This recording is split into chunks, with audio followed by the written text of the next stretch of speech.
इस सफल ऑपरेशन के पीछे जिस शख्स को आज हम बधाई दे सकते हैं, धन्यवाद दे सकते हैं, वो हमारे साथ आज ही विजय कुमार इस वक्त कश्मीर पुलिस के सीधे जुड़ रहे हैं। विजय जी, बहुत स्वागत आपका आज तक पर। मेरा पहला सवाल आपसे यही है कि शुक्रिया, थैंक यू। आपने पूरी जानकारी दी कि किस तरह से आपने इस ऑपरेशन को अंजाम दिया। कुछ लिंक्स हैं जिन पर मैं सवाल अभी भी आपसे पूछना चाहती हूं, लेकिन उससे पहले जो बड़ा सवाल है जिस पर आगे आपकी नजर होगी, विजय कुमार जी, जिस आईईडी का इस्तेमाल हुआ उसके बारे में क्या आपके पास कोई जानकारी है कि ये जो एक्सप्लोसिव उन्होंने यूज किया है वो क्या था?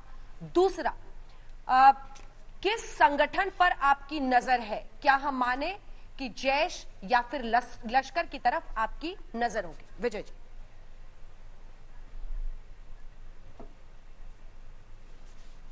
सबसे पहले मैं बताना चाहूँगा कि मैं फर्स्ट वीक हम लोगों को इन्फॉर्मेशन था कि जंगे बदर जो हर एक साल 11 मई को होता है कि मिलिटेंट बड़ा हादसा करने वाला है, तो उस दिन हम लोग काफ़ी प्रोएक्टिव एक्शन लिए थे, तो कोई कामयाबी उनको नहीं मिल पाया मिलिटेंट को।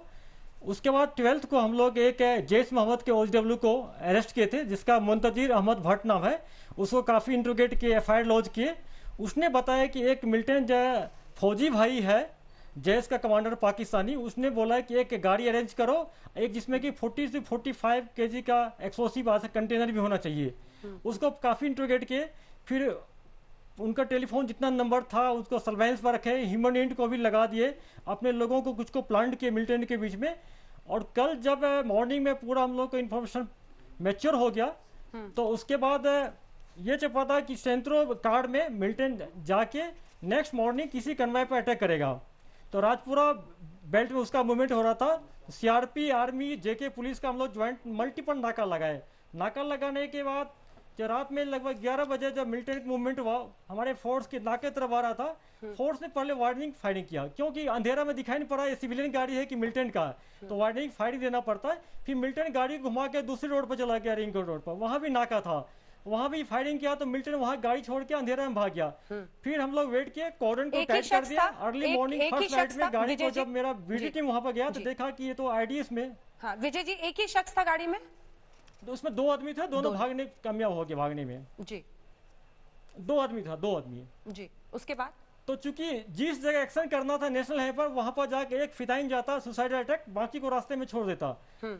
उसके बाद जब देखा गया कि ह्यूज क्वांटिटी में एक्सप्लोसिव था, तो BD स्क्वाड आके उसको मौके पर पहले हम लोग फोटोग्राफी किए, वीडियोग्राफी करा के, फिर उसको ड्रोन सर्वेलेंस लगा के उसको डिस्ट्रॉय कर दिए मौके पर। और जैसा आपने बताया कि नॉर्मली ये लोग उसमें अमोनिया नाइट्रेट यूज करते हैं, वही एक्सप्लोसिव है। हमारा जो एक्सप्लोसिव टीम गया है, अभी कल शाम तक में उसका रिपोर्ट आ जाएगा, फिर कंफर्म हो जाएगा कि कौन कौन सा एक्सप्लोसिव यूज किया गया है। चूंकि इसमें 600 ग्राम TNT को यूज किया है, डिस्ट्रॉय करने में लगा है, तो इससे लगता है कि ये 40 to 45 kg का एक्सप्लोसिव का कंटेनर था जी। और जहां से तंजीम की बात है कि जैसा मैंने पहले बताया कि 12 मई को जिस OGW को अरेस्ट किए थे मिलिटेंट के एसोसिएट, OGW जैश मोहम्मद का था मुंतजिर। इसमें जैश मोहम्मद और HM LAT तीनों मिलके इसको अंजाम देने की सोच रहा था, लेकिन इस टाइप के अटैक में जैश मोहम्मद का ज्यादा रोल होता है। जी। पुलवामा वाला भी जो हमला हुआ था, उस वक्त लगभग 80 किलो RDX बताया गया था, इस्तेमाल किया गया था, और इस बार improvised explosive device ammonium nitrate का आप जिक्र कर रहे हैं। क्या हम समझे, क्या उसी पैमाने पर, हालांकि उसी पैमाने पर नुकसान का इनका प्लान था? क्या किसी कैवलकेट पर, किसी सेना की पोजीशनिंग पर, या फिर कहीं पर उनका टारगेट के बारे में क्या जानकारी आपको मिली थी जब आप इनको ट्रैक कर रहे थे?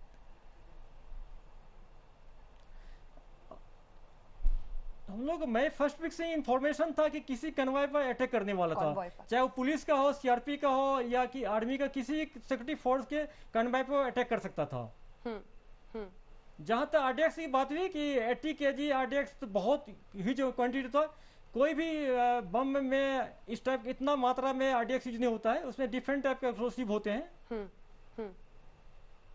जी ठीक है, अलग किस्म के एक्सप्लोसिव्स होते हैं। ये एक ऐसा प्रिवेंटिव हम लोग एक्शन है जिसमें पूरी करें, बात पूरी करें। और ये ऑपरेशन इतना अच्छा हुआ कि इसमें investigation, human int, technical int सारे का यूज किया गया। ये बड़ा होलिस्टिक ये हम लोग का प्रिवेंटिव एक्शन था ये। कैसे ये जो आप कह रहे हैं कि ह्यूमन, क्योंकि वो दोनों फरार हैं, अब उन तक कैसे पहुंचेंगे, इस सब के पर आप आके आप कैसे काम कर रहे हैं?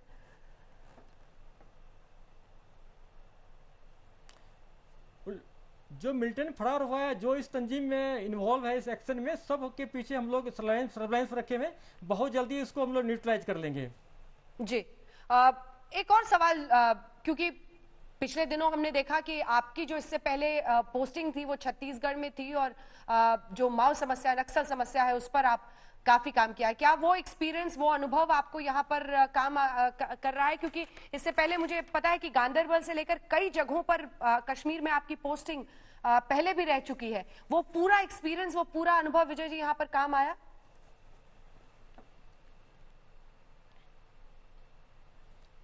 बिल्कुल। मैं 15 साल जेएनके में काम करके फिर गया था सीआरपीएफ में जी। और जब छत्तीसगढ़ में हम गए, कोबरा आईजीपी बने, तो सब हमारे जो रोल मॉडल है के विजय कुमार साहब, उन्होंने बोला कि विजय तुम जाके वेरेंटे जाओ, वेरेंटे में जाके 1 वीक हम वहाँ पर देखे कैसे काम होता है। फिर ग्रे हॉर्न भी गए हम 2-3 बार विजिट किए, क्योंकि जंगल वॉरफेयर टोटली सीआईएफ जो कश्मीर से डिफरेंट है, तो उसमें हमको ग्रे हॉर्न से, वेरेंटे से बहुत हेल्प मिला था छत्तीसगढ़ में। और जब वापस आए हम, तो इस टाइम में चूंकि इंटरनेट बंद था यहाँ पर, तो हम लोग का टेक्निकल इंट कम मिल रहा था, तो हम लोग ह्यूमन इंट पर काफी फोकस किए। ह्यूमन इंट, टेक्निकल इंट और इन्वेस्टिगेशन, तीनों का मिक्स करके जो इंट मिलता है, सॉलिड होता है, उस पर इसलिए इतना कामयाबी मिल रही है। जी। Major general retired GD Bakshi साहब आज हमारे साथ हैं। जीडी बख्शी साहब, जिस शख्स पर हम सभी को आज बहुत गर्व है, वो हमारे साथ मौजूद हैं, विजय कुमार जी, आईजी कश्मीर, जिन्होंने ये सफल ऑपरेशन लीड किया है। आप कुछ कहेंगे उनके लिए? वो आपको सुन रहे हैं इस वक्त। नहीं, देखिए, मैं काबिले तारीफ ऑपरेशन है। मैं सलाम करना चाहता हूं हमारे तमाम सिक्योरिटी फोर्सेस को जो जम्मू एंड कश्मीर में है। मैं salute to the boys, well done, excellent show, excellent show. आज एक बड़ी भारी वारदात बच गई है। पुलवामा 2 अटेम्प्ट किया जा रहा था और वो बच गया है, नहीं तो आज 40-50 लाशें होती और कई परिवारों में मातम मन रहा होता। लेकिन मैं सिर्फ एक चीज कहना चाहूंगा, एक चीज मैं कहना चाहूंगा आज, कि रक्षात्मक होकर लड़ने का टाइम चला गया। हमारे लड़के ऑन ग्राउंड एक्सेलेंट काम कर रहे हैं, but this is within our own borders. हमने क्लियर कर दिया था पाकिस्तान को कि अगर एक कतरा खून गिरा हमारे इलाके में, तो सीमा के पार 100 कतरा खून उनको देना पड़ेगा, and we should stick to that. रक्षात्मक होकर लड़ना अब हमको बंद करना पड़ेगा। हाँ। जैसे कि मोदी डॉक्ट्रिन ने इनंसिएट कर चुके हैं जी। मोदी जी के टाइम के आने के बाद, यहाँ आप खून गिराओगे, you will pay costs and consequences on your side of the border. We reserve the right to hot pursuit. हम जो है, हमने उड़ी के बाद सर्जिकल स्ट्राइक की, 2.5-3 महीने पाकिस्तान चुप रहा जी। फिर चुलबुली करी, पुलवामा किया, हमने एयर स्ट्राइक करी इंटरनेशनल बॉर्डर के पार, 1 साल पाकिस्तान चुप रहा। अब फिर चीन के थोड़े भरोसे देने पे पाकिस्तान ने ये दोबारा शुरू किया है। वो समझता है कि हमारी सरकार कोविड के बोझ के नीचे इतनी झुकी हुई है कि रिटेलिएट नहीं करेगी जी। ये उसका बड़ा भारी भलेखा है। ठीक है सर। और उसने आज पुलवामा 2 ट्राई किया। This is a serious provocation कि हमारे बॉयज अलर्ट थे और उन्होंने फॉइल कर दिया। हाँ। वो तो दूसरी बात है। हाँ। कि पाकिस्तान ने हिमाकत करी। हाँ। चींटी के पर उगे और हमें सतर्क रहना होगा। आपकी इसी बात को मैं आगे ले जाऊंगी जीडी बख्शी साहब। मैं ये सवाल विजय जी से करूंगी कि क्या अभी भी ऐसी परिस्थितियां हैं कि वो इस तरह के आतंकी साजिशों की प्लानिंग कर रहे हैं? लेकिन उससे पहले शाहनवाज जी भी हमारे साथ जुड़े हुए हैं और हमारे साथ रविंद्र रैना जी भी, जम्मू कश्मीर के बीजेपी प्रेसिडेंट, जुड़े हुए हैं। रैना साहब, चूंकि आप वहीं के हैं और जम्मू से, आप कुछ जल्दी से अगर कहना चाहें विजय जी से, इससे पहले कि मैं उनसे अगला सवाल पूछूं, क्योंकि उन्होंने और हमारी सुरक्षा बलों ने एक बहुत बड़ी कामयाबी आज हासिल की है। मैं जम्मू कश्मीर पुलिस के बहादुर और जांबाज वीर सैनिकों को सलाम करता हूं, बधाई देता हूं और साथ ही साथ सीआरपीएफ और भारतीय सेना के जांबाज वीर जवानों को बधाई देता हूं कि पाकिस्तान की इस साजिश को, इस आतंकवादी घटना जो करने की फिराक में थे, इसको उन्होंने विफल कर दिया है और भारी मात्रा में जो आईईडी विस्फोटक सामग्री है उसको जब्त किया है। पाकिस्तान कि हर साजिश को हमारे जवानों ने निस्ते नाबूद किया है। आतंकवादियों के बड़े बड़े कमांडरों को इन्होंने मौत के घाट उतार दिया है, चाहे वो नाइकू हो या कोई और हो। जमीन के पाताल से निकाल के हमारी पुलिस, हमारी सीआरपीएफ और हमारी सेना ने आतंकवादियों का सफाया किया है। मैं विजय कुमार जी और उनकी सारी टीम जम्मू कश्मीर पुलिस के बहादुर जवानों को बहुत बहुत बधाई देता हूं, जो आप एक सफल ऑपरेशन किया है और पाकिस्तान की साजिश को विफल किया है। जी शाहनवाज जी जल्दी से। नहीं, देखिए, पाकिस्तान आज मातम मना रहा होगा, क्योंकि जहां ईद की खुशियां हम मना रहे हैं और हमने एक ऐसी साजिश को नाकाम किया जो उन्होंने प्लान किया था। पाकिस्तानी कान खोलकर सुन ले, इस तरह की हरकत करने वालों को यहाँ भी सजा देंगे और जहां ये साजिश होती है वहां भी सजा दिया है। तो सजा याफ्ता पाकिस्तान इस बात को गांठ बांध कर रख ले कि उसकी कोई भी नापाक हरकत आतंकिस्तान के हिंदुस्तान की सरजमी पर कामयाब नहीं हो सकती। ये पाकिस्तानी बुज़दिल हैं, ये कायर हैं, इनको किसी से मतलब नहीं, न रमजान से मतलब, न ईद से मतलब। इनको मौत की भाषा समझ में आती है, और जो भी पाकिस्तान यहाँ हमारे यहाँ जो आतंकी भेजता है उसके माथे पर मौत लिख दी जाती है, और घुसकर भी उनके माथे पर मौत लिखा है और लिखेंगे। इसलिए आइंदा इस तरह की गिरी हुई हरकत पाकिस्तानियों को बंद करनी चाहिए। बिल्कुल। विजय जी, आखिरी दो सवाल जिसके बाद हम चर्चा करेंगे आपके साथ इस इंटरव्यू से आगे बढ़कर। विजय जी देखिए, लोगों के मन में ये बात आ रही है कि ऐसे वक्त पर भी जब कोरोना का संक्रमण है, लगातार किसी न किसी तरीके से एक तो इन्फिल्ट्रेशन यानी घुसपैठ कराने की फिराक में पाकिस्तान रहता है, जैश लश्कर जैसे आतंकी संगठन उसकी शह पर पलते हैं। मतलब ये जो पूरा उसका नेटवर्क है, चूंकि आपने ऐसी चुनौतीपूर्ण जगहों पर अपनी पोस्टिंग काटी है और कोबरा में भी आप छत्तीसगढ़ में रहे, उसके बाद यहां पर फिर आप अनुच्छेद 370 हटने के बाद बहुत ही चुनौतीपूर्ण परिस्थिति में वहां पर काम कर रहे हैं। अगर बड़ी तस्वीर हमारे देश के दर्शकों को बताएं कि वहां पर इस वक्त भी पाकिस्तान किस तरह से अपने आतंक के ढांचे को कहीं से भी हटाता हुआ नहीं दिख रहा है, बल्कि आगे बढ़ रहा है।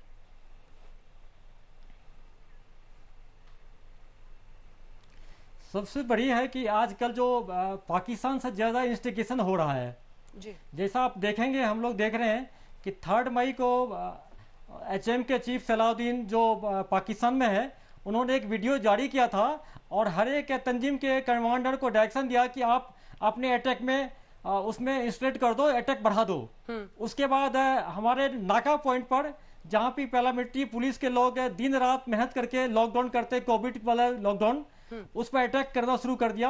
उससे हमारे बहुत सारे जवान शहीद हो गए। उसके बाद ऑपरेशन को हम लोग और लॉन्च कर दिए और उसको न्यूट्रलाइज करते जा रहे हैं, आगे भी करेंगे। इंस्टिगेशन ज़्यादा आजकल पाकिस्तान से आ रहा है।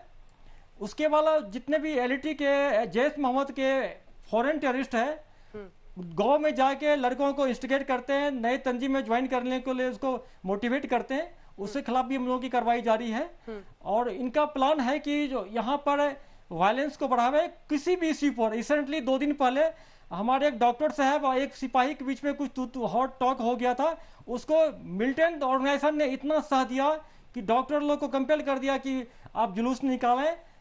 तो लेकिन हम लोग टाइमली बात को समझ गए, डॉक्टर से मिले, हम लोग उनसे बात किए, मीटिंग किए, उनका जो कन्फ्यूजन था उनको दूर किए, उनको बताएं कि पुलिस का ही प्रोफेशनल रिक्वायरमेंट होता है, आपका भी होता है। हम लोग यहाँ मिलजुल के हर एक जी कोविड वॉरियर है, चाहे डॉक्टर हो, पैरामेडिक हो, पुलिस हो, अदर्स स्टाफ हो, सब मिलके काम कर रहे हैं। इन लोगों को कोई भी ऐसा मौका नहीं देंगे कि कोई वायलेंस बढ़ाए, इंस्टिगेट कर पाए, यहाँ का माहौल खराब करे।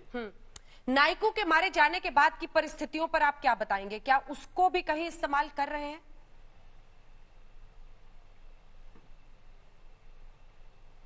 बिल्कुल। जब इनकाउंटर में जब नाइकू को हम लोग एलिमिनेट कर पाए, उसके बाद आप देखेंगे कि जो उनका जो डिप्टी चीफ था जुनेद सहराई, उनको भी श्रीनगर में हम लोग न्यूट्रलाइज कर पाए। उसके बाद HM में एक बौखलाहट आ गया। कुछ दिन तक इन्होंने डिसाइड नहीं कर पाया था कि नेक्स्ट HM का चीफ कौन बनेगा। हम लोगों को कंफ्यूजन में रहा, लेकिन बहुत बाद में चला कि डॉक्टर सैफुल्लाह को चीफ बनाया गया। एनीवे, हम लोग उनके पीछे भी लगे हैं, पूरा सर्विलांस पर उनके एक एक एक्टिविटी को मॉनिटर कर रहे हैं। बहुत जल्दी इसको भी हम लोग न्यूट्रलाइज कर पाएंगे, कर लेंगे उनको। और HM, जैश मोहम्मद, LT तीनों ऑर्गेनाइजेशन मिल के काम कर रहा है और इसको टीआरएफ का नाम दे रहा है, एक्शन को भी कर रहा है, उसको टीआरएफ का नाम दे रहा है। ये लोग ट्राई कर रहा है कि इनका जो अटैक है, जो वायलेंस है, इसको हम लोग लोकलाइज्ड बताएं, इंडिजिनियस मूवमेंट बताएं, जो कि सच नहीं है, बल्कि मैक्सिमम अटैक जो कर रहा है एलएटी और जैश मोहम्मद कर रहा है, जो कि पाकिस्तान बैक तंजीमें हैं। बहुत बहुत धन्यवाद आपका विजय कुमार जी, आईजी कश्मीर पुलिस। बिल्कुल। पूरा और जम्मू कश्मीर पूरी कर बोल।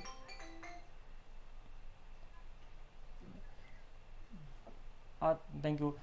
मैं ये बोलना चाहूंगा, अपने नेशन को बताना चाहता हूं कि कोई घबराने की बात नहीं। जम्मू कश्मीर पुलिस 30 इयर्स में इतना प्रोफेशनल हो गई है, चाहे ह्यूमन इंट गैदरिंग हो कि टेक्निकल इंट हो या through int gathering through investigation, हम लोग पूरे हैं, पूरा प्रोफेशनल है। इंट गैदर करेंगे और अदर सिक्योरिटी फोर्स, आर्मी हो, सीआरपी हो, अदर पैरामिलिट्री के साथ मिलकर ऑपरेशन ज्वाइंट लॉन्च करते हैं। इन लोग को न्यूट्रलाइज करते जा रहे हैं, आगे भी करते रहेंगे। बहुत बहुत धन्यवाद आपका विजय कुमार जी, हमारे साथ आज तक पर जुड़ने के लिए, अपनी बात इतनी स्पष्टता से रखने के लिए। और वही अपनी बात इतनी स्पष्टता से रख सकता है जो अपने काम में माहिर हो। आपके काम के जरिए और जो आज आपने किया है उसके जरिए एक जबरदस्त संदेश गया है कि सुरक्षा एजेंसियां, सुरक्षा जो फौजें हैं, जो पुलिस है, वो मुस्तैद है। और हमारा भरोसा इसी तरह से कायम रहेगा कि आपकी मुस्तैदी के बल हम सब आराम से ऐसी आतंकी साजिशों को नाकाम करेंगे। बहुत धन्यवाद आपका हमारे साथ जुड़ने के लिए विजय कुमार जी।